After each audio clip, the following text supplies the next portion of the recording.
And we are live on a Friday. On a Friday, I almost said Friday afternoon. No, but it's Friday in the morning, just after 10 o'clock. Good morning to you and yours, and welcome to it, man. We call this It's a Wrap. This is where we get to get up close and personal with your faves.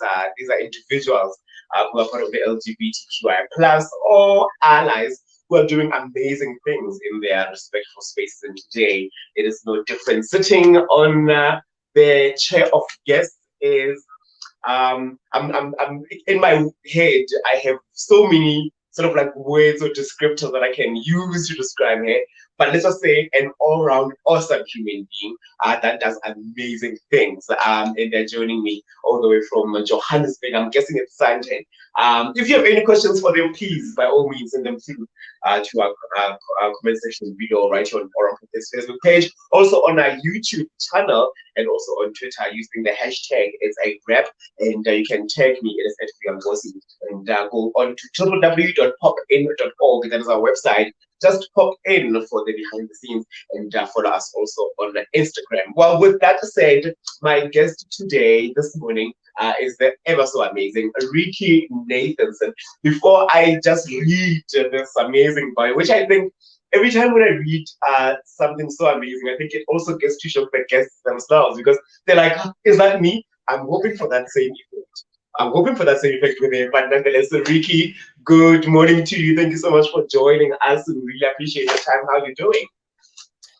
Good morning, and thank you so much for having me here. I'm doing great. I've had a fantastic almost 3 weeks in Johannesburg. It was so good to be back after God knows, like almost 3 years. It's good to be back in Africa. But yeah, I'm doing great. Yeah. That's great. We really appreciate your time. I'm saying I'm looking for the same effect that I get a lot of times. And funny enough, I guess submit their bios to us. And then when I read it out loud, they're like, oh, is that me? So I'm sort of kind of like guessing that I'll definitely get the same effect from you. But let me just tell my viewers who you are.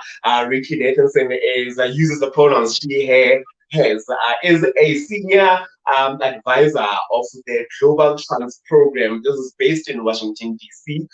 In her role, she serves as an expert on outright work, supporting efforts of on legal on what happened? Okay. What? Oh, my screen just went off there a bit. Excuse me about that. On legal and gender recognition and strengthening the trans and intersex movement globally.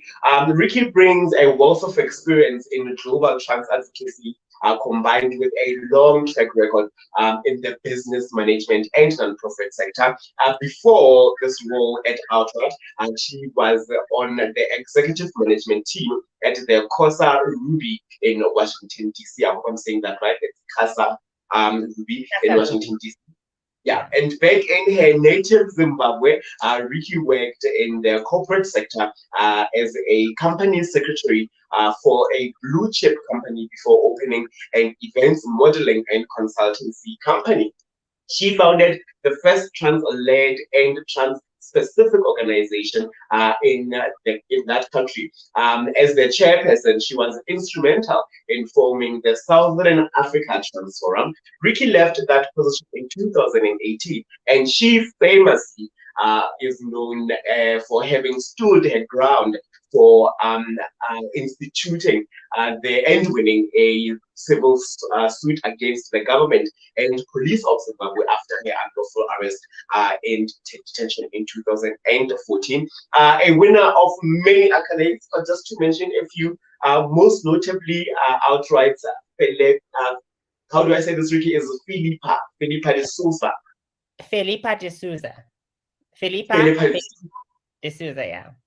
All right. Award in 2019 rather, and Rikki is ranked among the top 50 most influential Africa LGBTQ activists in Africa. She continued her fight for justice where trans and LGBTQ siblings globally, having experienced the cruelty and danger they endure by being seen as different from the norm. Rikki does this through her affiliation with several global organizations and movements. Rikki also holds a qualification from the Institute of Chartered Secretaries and Administrators of Zimbabwe. With that, I know there's more that you are doing. Do you sort of like sit back and reflect on the work that you've done and be on some? It's really done a lot. Yeah, no, actually, I do, and like, you know, and it's amazing. I was at the Feather Awards last night. A dear colleague and friend of mine was honored to have won the Africa Feather Award for 2022. Pinty Dlubi from Eswatini. She's a very young, upcoming trans activist that I've been mentoring since 2016. So I'm so glad to see this finally recognition. And then at the awards last year, because 2015 I was honored at the Feather Awards. So it was so amazing to go back there, and everyone was so like astounded to see me. It's so good to see you, and all the rest of it. Yeah, but it is. I mean, it's amazing. When I think of the work that I do, I don't even like think of it as work. To me, it's something that just needs to be done, right? And when you are a person who's always, and I've always been somebody who speaks my mind. I've always been somebody who generally gets what I want. And if I know I'm right, I'm right. So if it means that I've got to stand up and speak for other people, I do. But certainly, my instincts are never misplaced. I got you. Now, I mean, it's quite a track record. I mean, when you look at it from especially an activist point of view, you know, if you were to reflect on some of the things that you have done, especially that speaks to advocacy, especially for trans bodies or trans siblings, you know, what would be some of your, you know, at the top of your head, some of your best highlights? And I think, you know, well, I'd assume that being honored, or your friend who is from Eswatini being honored, you know, because of, you know, they were one of the young trans people that you've mentored, would be up there with the highlights. But, you know, at the top of your head, reflecting on the work that you've done, what would be on the top agenda when you look at those highlights? So certainly, I mean, I think my greatest achievement that I've ever had, and I think it will endure and last. That's my legacy to the world, is my win against the government of Zimbabwe, where they recognize that transgender people are human beings and they need to be afforded the same rights as everybody else. So I think that, in me, that's the biggest win I've ever had in my life. It's the most amazing thing that I've achieved in my life, let alone the Philippa de Souza Awards. And I think in 2016 I was runner up in the Southern Africa Human Rights Defenders Awards, and I've won many awards besides that. But I mean, I would say that, to me, that's my greatest achievement. In terms of accolades, I would say the Philippa de Souza Award was the biggest one, because that's an internationally recognized award for courage, which is given to people globally. The current winner is, her name is Gloria. She's from Brazil. She's a strong feminist, and she's been locked up. So I'm in that category when it comes to the Philippa de Souza Awards.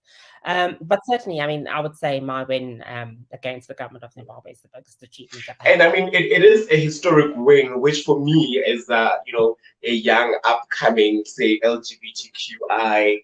I want to say not really an advocate, but, you know, somebody who holds a voice for gay men. It will go down in history as one of those greatest awards that were won by, you know, a fellow member, and it would say to history that, hey, we've had this institution who has done amazingly. You know, and I think it has sort of like changed the landscape, or in terms of how Africa then depicts, or how Africa, you know, starts to treat people who are trans. You know, do you think that the world has sort of like started to treat transgender people and gender diverse persons better? And it could be because of the work that you've done, or the work that has been done by other LGBTQI plus or trans advocates. Yeah. No, I certainly wouldn't want to take all the credit for the advances that we've seen in trans rights globally.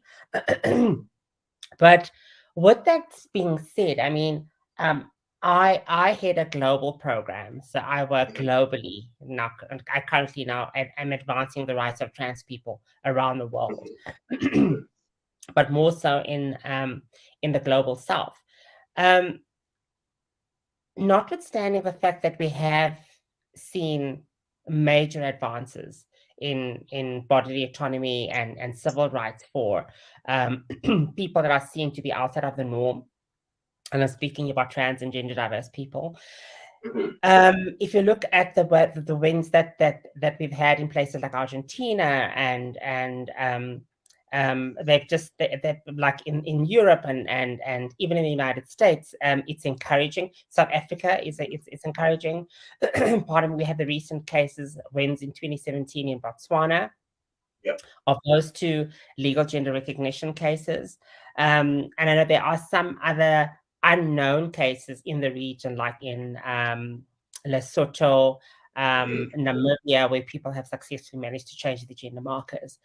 But it's worrying to see, even though we have these seeming advancements in trans rights or the recognitions of trans people in their self-determined identity, it's worrying to see the dichotomy of situations when we look at what's happening with the anti-gender movement, for example.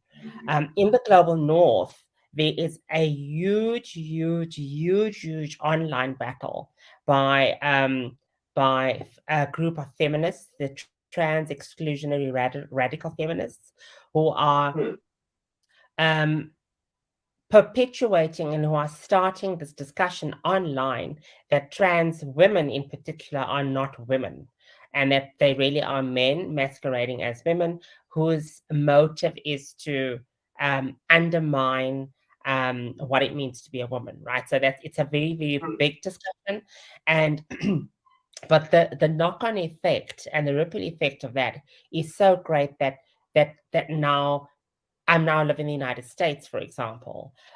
We are seeing across 33 states last year alone in 2021, there were 130 bills passed reversing transgender rights for people in those states of the United States of America.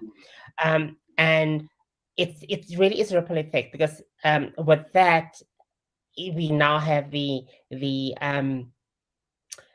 religious sectors involved now, so they also are fighting against trans rights. So in as far as we've made advancements, we really are facing a lot of backlash, and we are facing potential reversal of a lot of the rights that we've achieved. And if you think of it, like, the United States is always seen as being the first world of the nation of the first nation of the world, right? So if they are starting to roll back on some of their laws and their rights, what does that mean to other parts of the world where things are not as advanced or quote unquote seem to be advanced as they are in the United States? So it really is worrying. It is worrying. And I mean, you look at how you are saying that we are seeing the US, or we are seeing the States as, one of those progressive countries, especially when it comes to LGBTQI plus rights and those advancements. And when they have now, well, with this new sort of, I'll call it an attack, to human rights, really, in my view, because it is, then, what about the countries that are sort of like, slow with their progress, like, as many countries in Africa. And, you touched on this will then takes into the law that, I mean, the suit that you fought in 2014, and it also takes to some of the advancements that were made in other countries as well in Africa. And it just says to them that now you need to look at what you've done, and it's like, it's a spit on that. And we need to, I don't know, move in a certain direction, because we have to be seen, or rather, we are humans, and we need to be seen as that. Where does it start? When there is a start, but there is that threat of regression. Where do we start to then approach the moving forward of it, or to combat it? Do we continue fighting? Do we continue standing our ground? Do we start continue, treating ourselves differently, or teaching this world that it now has to recognize or start treating transgender women in the workplace better, or gender diverse people better in households, in schools, in all these institutions. Where do we start? I guess maybe that's my question. With now this threat that is sort of like looming against us. Yeah. So that's such a loaded question, V. There's just so much that needs to be done. I mean, firstly, we have to go back to the drawing board of what it means for rights, people's rights, human rights, just the right to be a human being that's walking this earth, comes with many privileges of which we are denied because we are seen to be different, right? So, and then who's to say that what quote unquote normal cisgender heterosexual people say is right is actually right?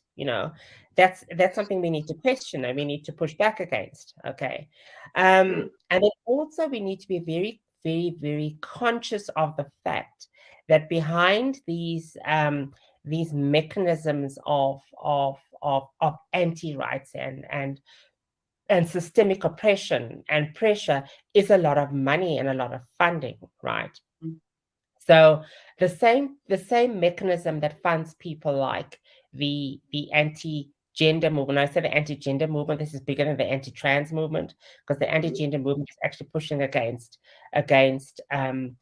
in the name of feminism, but they're pushing against things like number one, the anti-trans people. They're questioning some of the liberties that feminists have actually gained for actual women. So it really is a big machine. And then added to that, this mechanism is the religious fundamentalists, which are also pushing this agenda.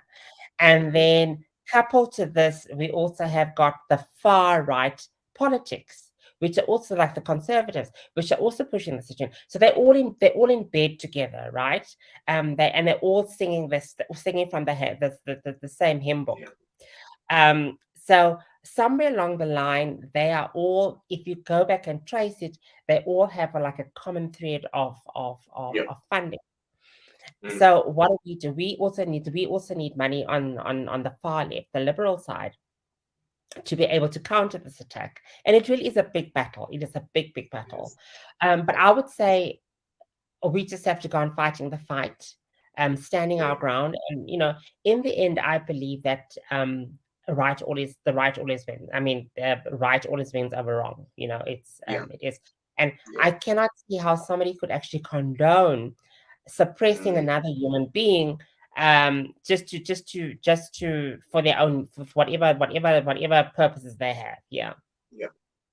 I mean, when you're talking there, Rikki, I'm then now reflecting in how Africa interprets LGBTQI, how Africa interprets human rights, how Africa interprets transgender. So how Africa really interprets these communities, or this bigger community that continues to be marginalized and continues to see further threat.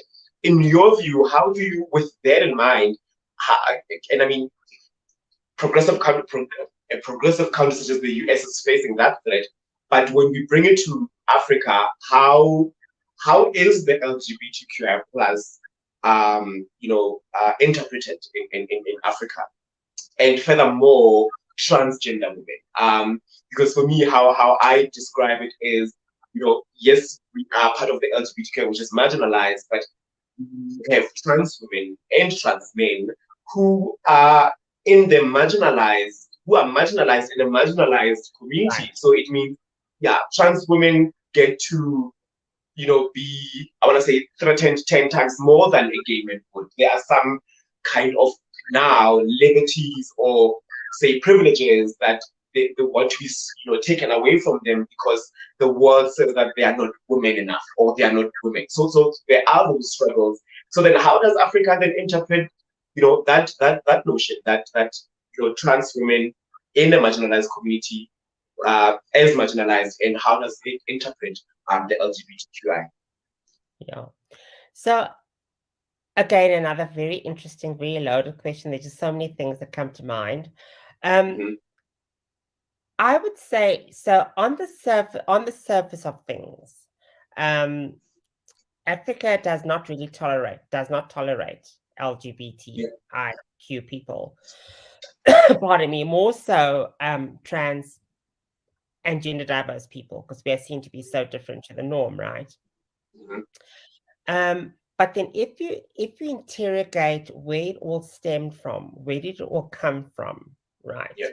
And if you go back in history and you look at, I read some very interesting articles on African sexuality and homosexuality in Africa. The first time that the people of the continent of Africa, or actually any colonized people, became aware that things such as same-sex relationships were quote unquote wrong, and that trans people were deviants of nature and going against the order of whatever the term is, whatever of nature, was at the advent of colonization. And at colonization came the church. What's the names of those people? Anyway, so they brought the Bible, their interpretation of the Bible, and they came and they imposed these laws on Africa. Missionaries. The missionaries, correct, yeah. So they came and they imposed these laws on Africa. Up until the advent of colonization and missionaries, there are reports of there having been same-sex relationships. There are reports of there having been genders of diversity. Where I know there's a story that I read somewhere where, like the Zulu warriors, for example, in order for them to garner wins, or for them to win in the war, would sleep with they would have relationship with effeminate men to give them power, and that wasn't frowned upon, right? So to me, that's the same-sex act, right? There was also reports of Mbuyani Handa, who was the big medium in Zimbabwe. She only surrounded herself with women, and she took them as her junior wives. So and that was all before colonization. So come colonization, then all these things are seen to be wrong and seen to be whatever. If you also think about other nations going further up in Africa, like in North Africa, West Africa, Central Africa, where trans people were revered as being magical people that would bring luck and that sort of thing. And it's only at the advent of the white person, or whatever the colonizer was, that came and said this was wrong. So that is what I'm saying. So in as far as the African continent now frowns upon being LGBTIQ plus all these things, all these letters. Really, if you look back in history, it wasn't what it is now. So as an activist and as a thinking activist, my question is, how do we reverse the harm that has been done to us, right? I have been outspoken vocally at the United Nations in Geneva to say, okay, the West has left this legacy of laws in Africa, for example, in India, in all these places we were colonized. But now they've given the people, quote unquote, their freedom, right? But they haven't taken the laws away. So what are we doing? What are we doing as Africa to break all the shackles of oppression, all the shackles of colonization? So if we are going to say, okay, yes, we're free, we no longer being governed by Britain or whatever the colonizer is, we now own people. We need to interrogate those laws that we inherited and say, hey, before the advent of colonization, These things were not here. So let's take what serves us and let's throw away what doesn't serve us. And that's what my advice actually is, because really, if you think about it, that's how we landed where we are now. Yeah, actually. So right. I absolutely agree with you. We just need to take what is working for us and check away what isn't. But similarly to that same breath, we can say we need to then educate, because the history that you are narrating, or having us think about, most of us, if not all of us, are very limited to it, in terms of finding it, engaging it, knowing about it.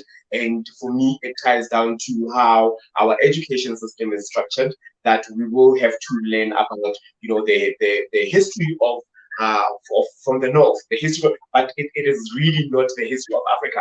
And the history of Africa undiluted in its whole entirety. We need to know about when we need to know about that. We need to know about all these uh, heroes, I put them, or all these African symbols that have played a huge part in our history, in the shaping of African people. We need to learn about that undiluted, but unfortunately, we can't, and we're not taught that.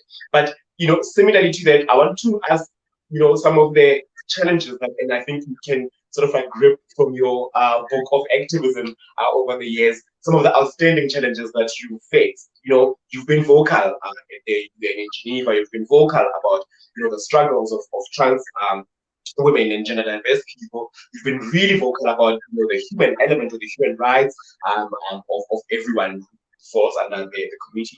But what are those challenges, Rikki, that we continuously face on a daily basis? And I want to say, how common are they? So a common struggle from somebody from Eswatini who identifies as trans, versus the common struggle that somebody from Zimbabwe is facing, and they are trans, or they're from one of the LGBTQI plus or gender diverse people, versus the struggles that maybe someone who is in Washington, who falls under the community, is facing. What are some of those challenges? What are some of those struggles, and how common are they? Yeah. So I'll speak from a trans lens first, and then I'll speak from a broader LGBT perspective. So as trans individuals, even though we are different and from different parts of the world, our issues are very similar. They're very similar. We all face stigma and discrimination based on the fact that we are perceived by society as being different, right? And how does that translate? So, by virtue of the fact that not many people have access to legal gender recognition, meaning that I may look the way I look. Okay, they see this woman when they see me with braids and long hair and everything, but then my ID document says I'm a man. It says I'm male. So what does that do to you when you try and access services? When you try and go open a bank account, when you try and go to the hospital, you try and catch a airplane from here to leave the country, and you got to go through airport security. Those are the day-to-day challenges that are faced by trans people around the world, and they are common. Then there's also the lack of services, and the lack of services is due to many factors, right? And I'm speaking now particularly like to health services. Number one, research has shown, like, countries are in Africa, and when we did research in 2015, 16, and we're doing research, and that's why I'm back in Africa. We have discovered that the number one, the medical service providers are not equipped to treat trans people. In Zimbabwe, for example, and I'd say this would go for most of the countries in Africa except South Africa. In the book of the training where they go through at medical school, the chapter on transgender is not taught. It is consciously not taught to the students. The students don't know how to deal with trans people, right? Then we have things that govern the medical people, like the ICD, the International Classification of Diseases. 10, maybe 9 and 11, which is specific as to how to treat each and every single thing that a human being goes through, including being transgender, including hormone. So that's one whole big um, um, right that's been taken away from us, right? Our right to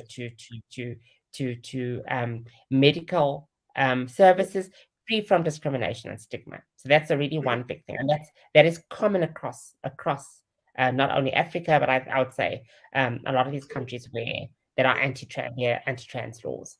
And then when you look at the bigger LGBTI scenario, okay, then you wanted me to speak about our situation within the LGBTI plus family. So when you start interrogating the systems of power, even before we get to the LGBTIQ community, if you look at the broader society, there's different hierarchies of power. At the top of the pile is the white man, right? And coming further down, when we come to the LGBTIQ plus people, we have the white gay man, right? Then we have the white lesbian. Then we have the black gay man. Then we have the black lesbian. Then we have the white trans man.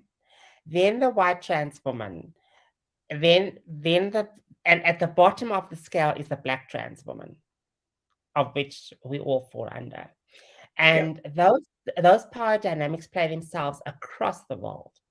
In the United States, for example, if you look at the highest rates of murders of anybody in the United States, it's black trans women. There's at least 2 black trans women that are shot and killed due to hate crimes a month in the United States of America. It's astounding. I mean, last year there were over 70 trans women were killed, black trans women, that is. So when you look at the levels of discrimination and violence that we face, we really are really suffer the worst of everything that's out there. It's quite sad.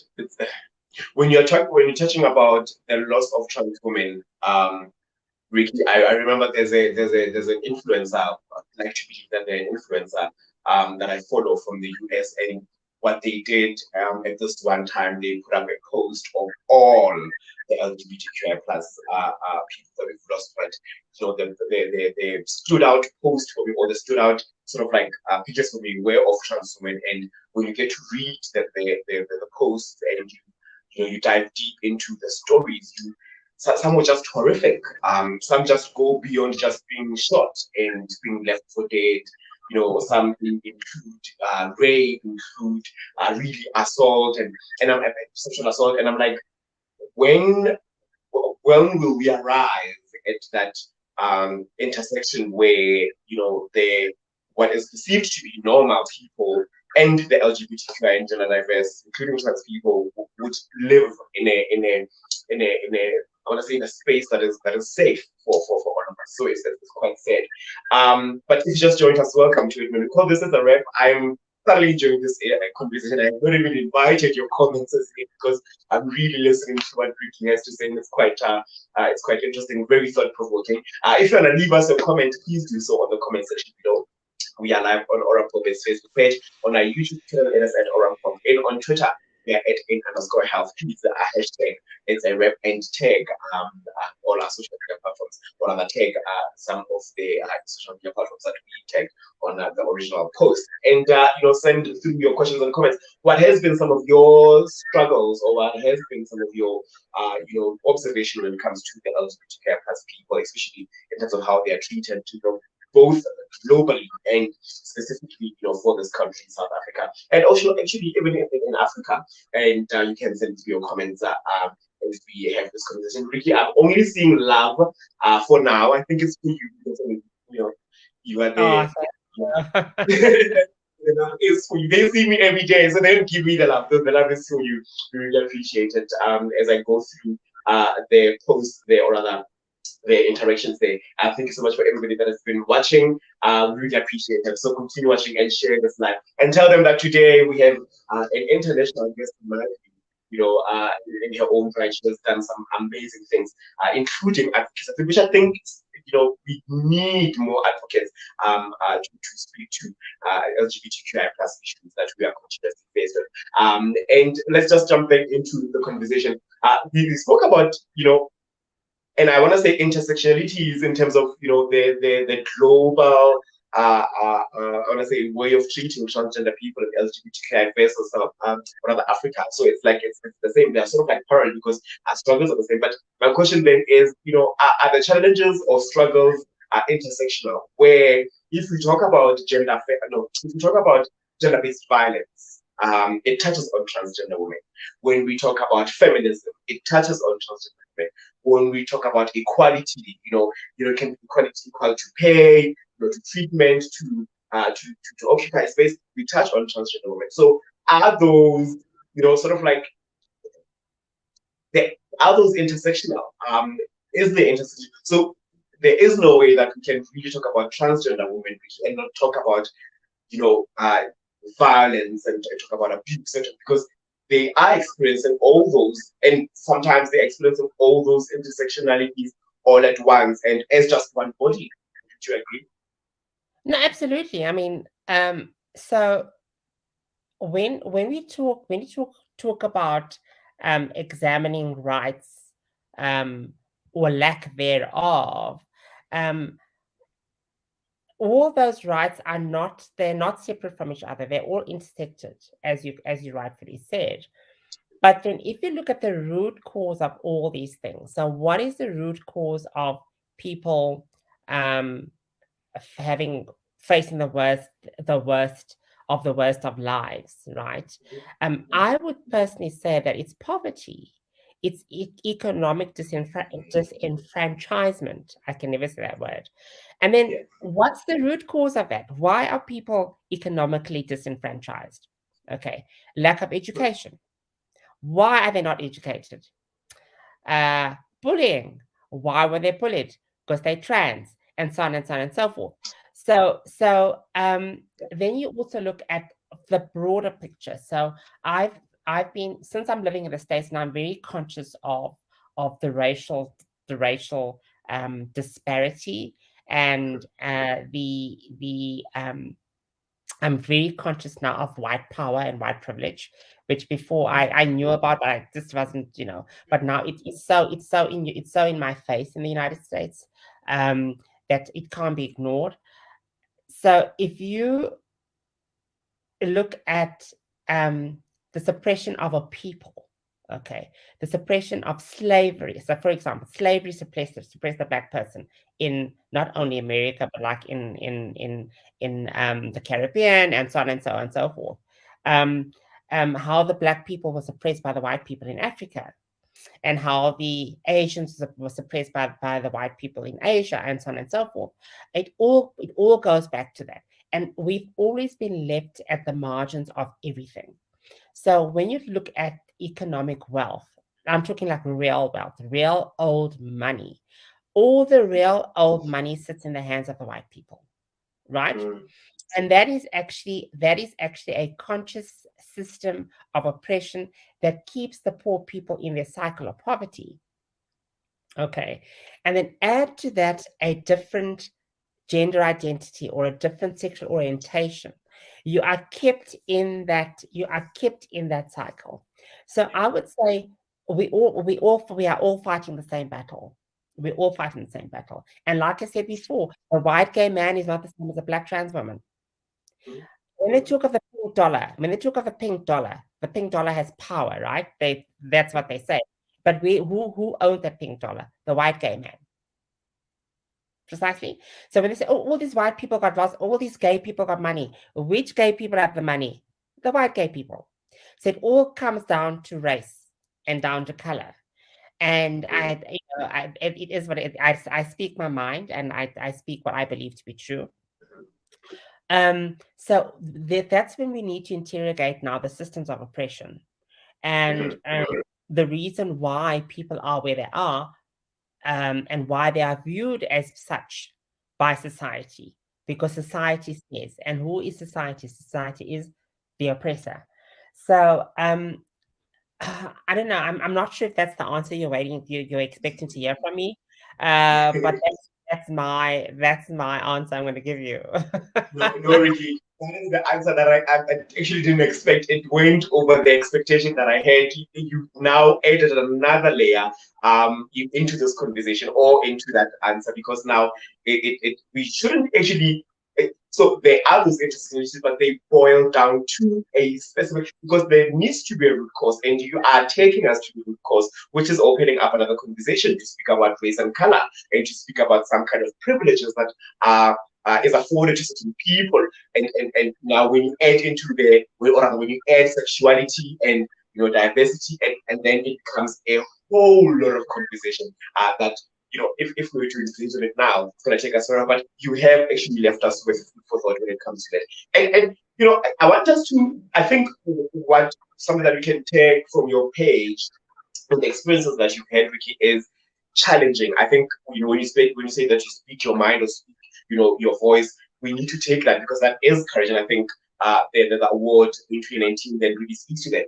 To say we need to tear such pages from people like you who are activists, to be courageous because we cannot sit and have conversations, but we don't then action those conversations, or we don't then take those conversations out of just a talking sitting and put it into action.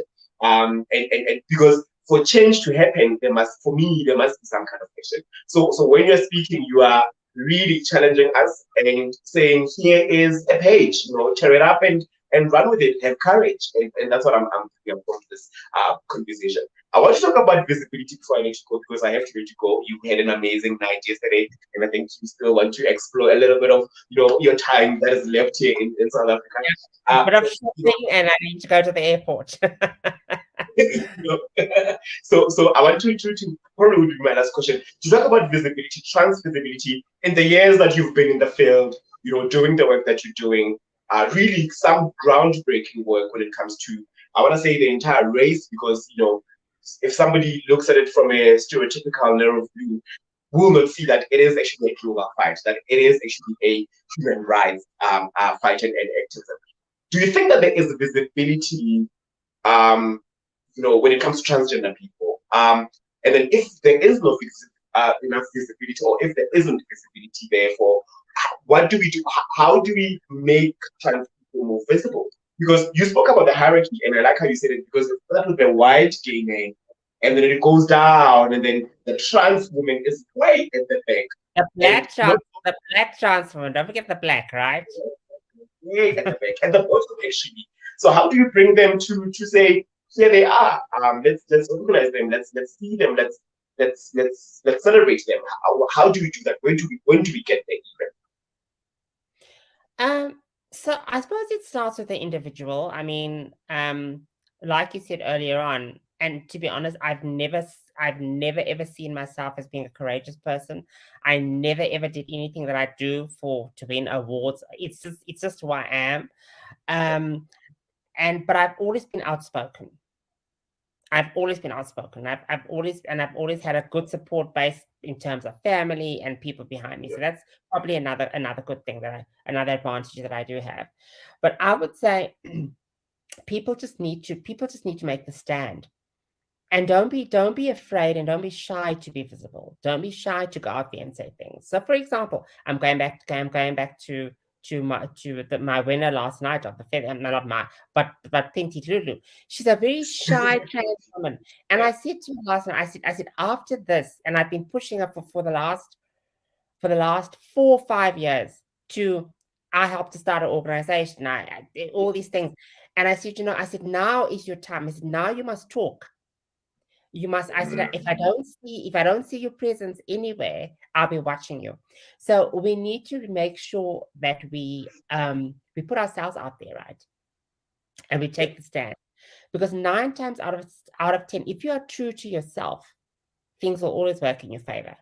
Okay, because that is who you actually essentially are. So you are bringing to yourself what you yourself actually need. And when I say you're not meaning the physical body, I'm meaning the spirit that actually is, right?